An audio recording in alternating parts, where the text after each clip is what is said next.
Assalamu alaikum wa rahmatullahi wa barakatuh. Bismillah walhamdulillah wassalatu wassalam ala rasulillah sallallahu alaihi wasallam. So following up from my last video when I was talking about the accusation that was placed on the Muslims that the Qur'an is misrepresenting the Trinity. Well, it depends on the Trinity you follow actually. You know, there's this false idea that there's only one Trinity. No, there's not. If there was one Trinity that the Christians have always believed in, there won't be need for all those councils that you had in the early times of the church. The first council that was held, the Nicene one, the Nicene Creed, remember? If everybody knew what the Trinity was, you know, there won't be need for those creeds. Because some people, they believe this creed, there's something wrong with this, okay? Like Arius, right? Arius, that's where you get that heresy from, Arianism, right? So all those heresies were product of people coming up with conflicting ideas to the Trinity. Okay, now the point we are even making is this: all those creeds that you have, even the main point of the church, the main position of the church, is still tritheistic.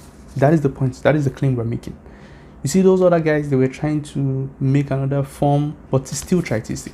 So, you see, today, most people, they believe in Trinity, but they have different definitions for it. So, for example, you have some, remember modalism? Modalism is like, they believe in Trinity also. The modalists, they believe there's Trinity, but they also use the same, the same language you use.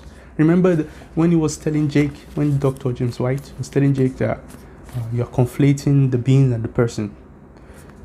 The modalist will use the same term. That you see, we have three, we have one being and three persons. It's just the definition of those persons.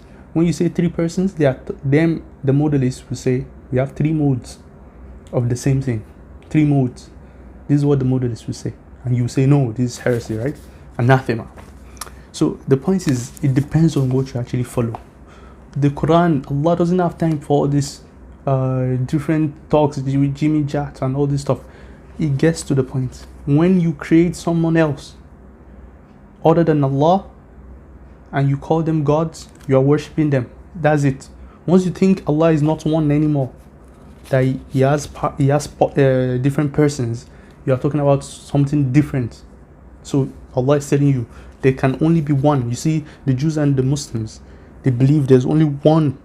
It's not divisible. It's not more than one. You can't have different modes. It's one. Simple. When you start saying 2, 3, but still one, using philosophy, this is what's going to get you. So you have modalism, for example, and this was dismissed by the church that is actually three distinct persons. They're actually emphasizing on their distinctness. That you see, the Father is not the Son is not the Holy Spirit. The modalists will say, you see, we agree there are three persons, but these three persons are just one person. They believe they are just different modes of appearance of the same person, of the same being. They are just appearing. In the Old Testament it was the Father, and then in the New Testament it was the Son, and then in the later on the Holy Spirit. So this is what they say. Are they not Trinitarian? They believe in the Trinity, but because when they define their terms, we see that this is what they believe in. So you also have to define your terms. What do you mean when you say being and person? Do you mean being as a universal? Do you mean being like divinity? So the three persons have divinity. Is that what you're talking about? Explain it. Define it. Because you see, if you ask me, I'll tell you what the early church fathers meant. I can tell you. Because these people, they were exposed to Platonic and Aristotelian philosophy. So when you are talking about universals and particulars, I understand exactly what they are talking about. You see, they are talking about three gods here. And even it can be four. If you use the real Platonic, if you don't modify it, it will be four. But if you modify it a little bit, you can still say they are. In that sense, you can make three things be into one. But when you define it like, that is the sense that they meant it. So if you just know its philosophy, at least understand that. When you say usia and hypostasis, or when you say universals, particulars, it's the same. Okay, it's just terms. So now, the point is this: you Christians, most of you follow the Nicene Creed and the Nicene Creed. So we are accusing you, even you're accusing other people of weird Trinity. We are accusing you of tritheism. That's the point. Because when you have one being and three persons, and each person is a being, then you have three beings and you have three gods. You need to understand that. There's no way around it. You can try to call it something else, but that is what it means in the real sense. And we will keep pushing this on you. And that is the common sense. That's what everybody knows. So when you are accusing the Quran of misrepresenting the Bible, is pretty weird and useless. Because even you cannot define what you're talking about. When you define what you're talking about, we'll be able to class you. Okay, you're a modalist. Okay, you are a partialist. Okay, you are tritheist. We'll class you. You will know where you belong when you start defining terms.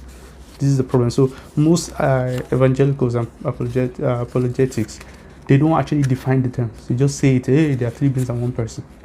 But when you give analogies, you see, are they like three men? You say, no, they're not like three men. Are they like one man with different appearance? You say, no, this is no. You're just saying no. You don't have any definition. Okay? No definition. And see, it would have been okay if you didn't have the church fathers come up with this concept. If this concept was in the Bible, at least we'll be able to deal with that and say, this is false, someone wrote this. But it's not even there. These guys we're talking about homoousia, homoousios, all this stuff came later. When you have explicit verses, I've even said it like, see, I'll stop quoting verses. Because when you quote a verse that you see now, the only true God is the Father, as in John 17:3. The only true God is the Father. When you quote this, people are like, this is not the meaning. They can interpret it however you want. Even if there's a verse that says, don't do this, they can say, no, it meant you can do it. So interpretation is, let's talk about the real meat of the story, the real thing you actually believe in. Explain it. Explain the meaning of being and a person. When you explain the meaning, you will see that it's actually three gods.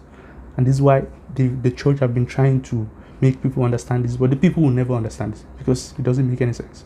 Unless you really want to be serious and go into like some other methods of trying to explain this, like relative identity. But in the end, we can still show that it doesn't work. So I don't want to make it too long. Wassalamu alaikum wa rahmatullahi wa barakatuh.